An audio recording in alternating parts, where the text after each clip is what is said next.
제1장 30년 직장을 그만뒀다 아내 말 한마디에. 결혼 20년 차? 그 긴 시간을 한마디로 요약하면 뭐라고 할 수 있을까요? 사랑, 신뢰, 헌신. 아니면 분노, 오해, 상처. 이 부부에게는 두 가지 모두였습니다. 남편 정태현 씨는 30년을 한 회사에서 일했습니다. 30년이면 긴 시간입니다. 직장 동료들과 밥을 먹고 회식을 하고 진급을 하고 아이들이 태어나고 자라는 것을 옆에서 지켜보면서도 그 회사를 버티고 버텼습니다. 그런데 그 30년짜리 직장을 그만뒀습니다. 아내 말을 들었기 때문입니다. 아내 이미영 씨는 사업을 하고 있었습니다. 규모를 키우려면 목돈이 필요했습니다. 남편의 퇴직금과 위로금이 눈에 들어왔습니다. 사업 확장을 위해 그 돈이 필요하다. 그 말을 3년 동안 했습니다. 설득이라고 하기엔 길었고 압박이라고 하기엔 부드러웠습니다. 그 3년 끝에 태연 씨는 사직서에 서명을 했습니다. 이제 태연 씨는 그 선택을 후회합니다. 30년이나 다닌 회사를 마누라 말만 들었다고 그만두는 사람이 어디 있어요. 그 말에는 분노가 담겨 있었습니다. 그리고 그 분노는 아내를 향했습니다. 날마다 쌍욕으로. 미영 씨는 말합니다. 제안을 한 건 맞지만 실질적으로 사직서에 사인한 건 남편이잖아요. 틀린 말이 아닙니다. 아무도 총을 겨누지 않았습니다. 아무도 강제로 사인을 시키지 않았습니다. 그런데 태연 씨는 말합니다. 3년 동안 가스라이팅을 당했어요. 그 단어가 나왔을 때 미영 씨는 처음 들어본다고 했습니다. 그 단어 하나가 20년의 무게를 한쪽으로 확 기울게 했습니다. 두 사람은 서로를 탓합니다. 그리고 두 사람 모두 틀리지 않습니다. 그것이 이 부부의 가장 복잡한 지점입니다. 잘못이 명확하지 않기 때문에 화해도 명확하지 않습니다. 제2장 욕을 하면서도 다 해줬다. 태연 씨는 욕을 합니다. 그것은 부정할 수 없는 사실입니다. 쌍욕, 협박, 물건을 집어던지는 일도 있었습니다. 코로나 3년 동안 미영 씨에게 매일 같은 말을 했습니다. 내 빚도 없어질 건데 내가 죽어버려라. 다 끌어안고 죽어라. 미영 씨는 그 말이 진심이라고 느꼈습니다. 3년 내내 매일. 그 말을 들으면서도 미영 씨는 버텼습니다. 아이들 때문이었습니다. 차 시동을 걸면서 핸들을 꽉 쥐면서 가드레일에 차를 박아버리면 그만 아닌가 하는 생각을 한 적도 있었습니다. 살고 싶지 않은 날도 있었다고 그녀는 조용히 말했습니다. 그 고백이 끝나자 잠깐 침묵이 흘렀습니다. 그럼에도 불구하고 상담사는 말했습니다. 욕을 안 한다고 더 나은 사람이라고 생각하지 마세요. 이 남자는 욕을 할지언정 아내가 원하는 모든 걸 다 했어요. 그 말을 들은 미영 씨가 고개를 끄덕였습니다. 맞아요. 태연 씨는 퇴직금으로 아내의 빚을 갚아줬습니다. 사업 확장을 위해 목돈을 내줬습니다. 아내가 필요하다고 할 때마다 욕을 하면서도 내줬습니다. 욕이라는 포장지 안에 사랑이 들어 있었습니다. 아무도 그렇게 읽지 않았을 뿐이었습니다. 태연 씨 스스로도 그렇게 표현하지 못했습니다. 상담사가 말했습니다.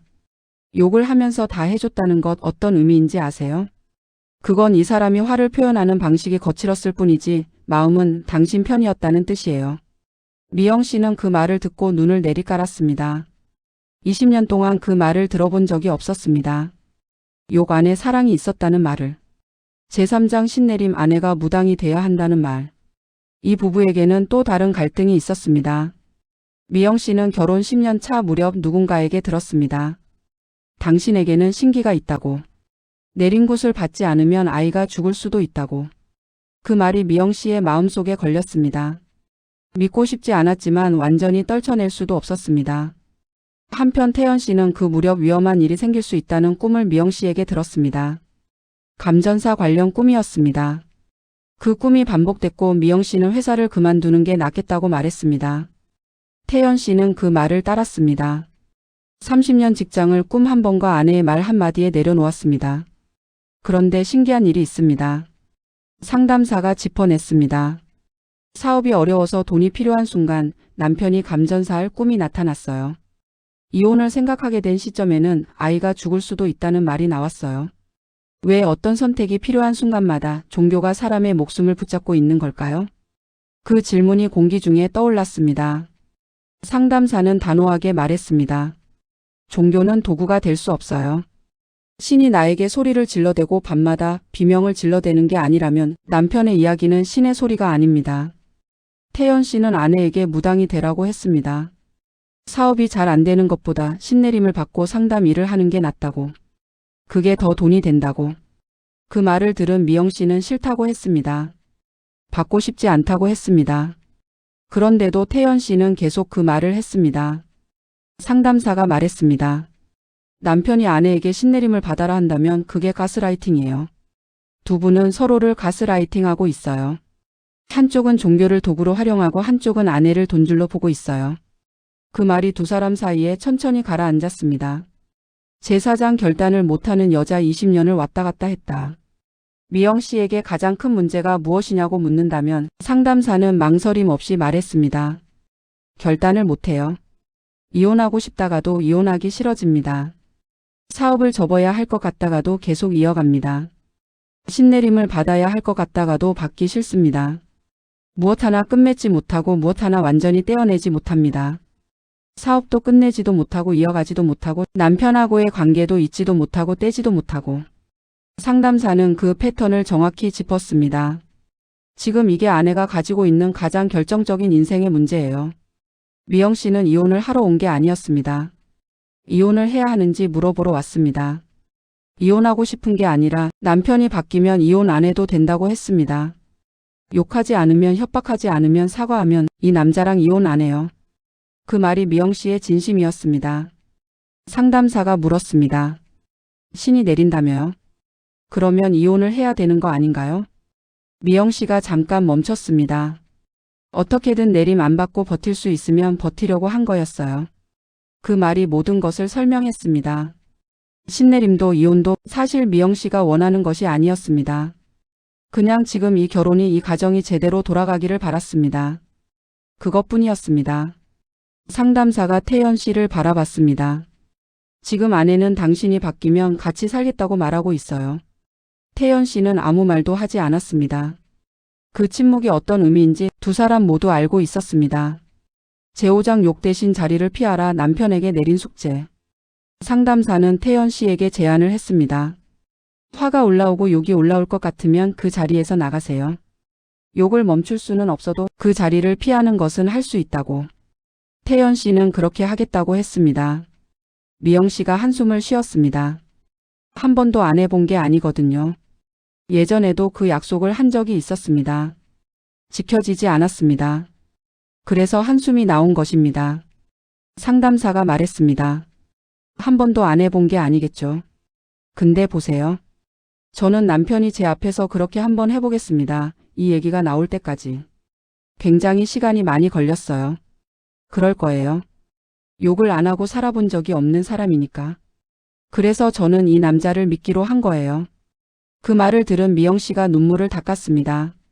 상담사가 다시 말했습니다. 본인의 인생은 더 한심해요. 내가 욕을 안 한다고 더 나은 사람이라고 생각하지 마세요. 이 남자는 욕을 할지언정 아내가 원하는 모든 걸 다 했어요. 어디 와서 한숨을 쉬어요. 그 말이 아팠습니다. 그러나 틀리지 않았습니다. 태연 씨는 사업도 말리지 않았습니다. 퇴직금도 내줬습니다. 빚도 갚아줬습니다. 신내림이니 무속이니 하는 것들도 싫으면서도 따라다녔습니다. 그 모든 것이 욕이라는 거친 포장지 안에 쌓여 있었을 뿐 사랑이 없었던 것은 아니었습니다. 상담사가 두 사람에게 말했습니다. 사업도 지금은 멈춰야 할 때예요. 진짜 사업가는 멈출 때를 알아야 해요. 그리고 남편은 욕 대신 자리를 피하는 것 꼭 지켜보세요. 두 가지 숙제가 내려졌습니다. 두 사람이 각자 해야 할 일이 생겼습니다. 제6장 고마워 그 한마디가 20년 만에 처음이었다. 상담 마지막에 상담사가 두 사람에게 말했습니다. 아내가 남편에게 고맙다는 말을 한번 해야 할 것 같아요. 미영 씨가 태연 씨를 바라봤습니다. 잠깐 눈이 마주쳤습니다. 그리고 미영 씨가 천천히 말을 꺼냈습니다. 내가 싸우기 힘들 때 내가 막무가내로 도와달라고 했을 때 회사도 그만두고 그 많은 퇴직금으로 빚도 갚아주고 사업하라고 목돈도 주고 그래도 너무 고마워. 짧은 말이었습니다. 그러나 20년 만에 처음 나온 말이었습니다. 태연 씨가 머뭇거렸습니다. 뭐 잘 되겠지 뭐. 그것이 그의 대답이었습니다. 상담사가 웃으며 말했습니다. 보통 이렇게 사과를 하면 고맙다 말해줘서 고마워라고 하거든요. 그런 말 한 번도 들어본 적 없죠? 미영 씨가 고개를 끄덕였습니다.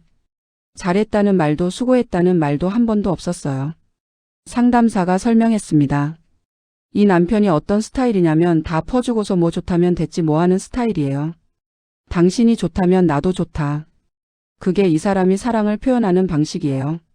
입에서 달콤한 말이 잘 안 나오는 사람이지만 삶으로 보여준 사람이에요. 태연 씨가 어색하게 앉아 있었습니다. 상담사가 말했습니다. 저는 이 남편한테 살짝 반했어요. 멀리서 보면 약간 건달 같은데 안에는 사랑이 참 많더라고요. 태연 씨가 멋쩍게 웃었습니다. 평소의 거친 모습과는 다른 표정이었습니다. 결혼 20년. 욕을 들으면서도 버텼고 다 퍼주면서도 버텼습니다. 두 사람 모두 사실은 떠나고 싶지 않았습니다. 이혼이 무서워서가 아니라 이 사람이 필요했기 때문에. 상담사의 마지막 말이 두 사람 사이에 내려앉았습니다. 이 남편은 훨씬 더 좋은 선택을 할 수 있는 사람이에요. 고집이 셌기 때문에 이 여자랑 20년을 살았던 거예요.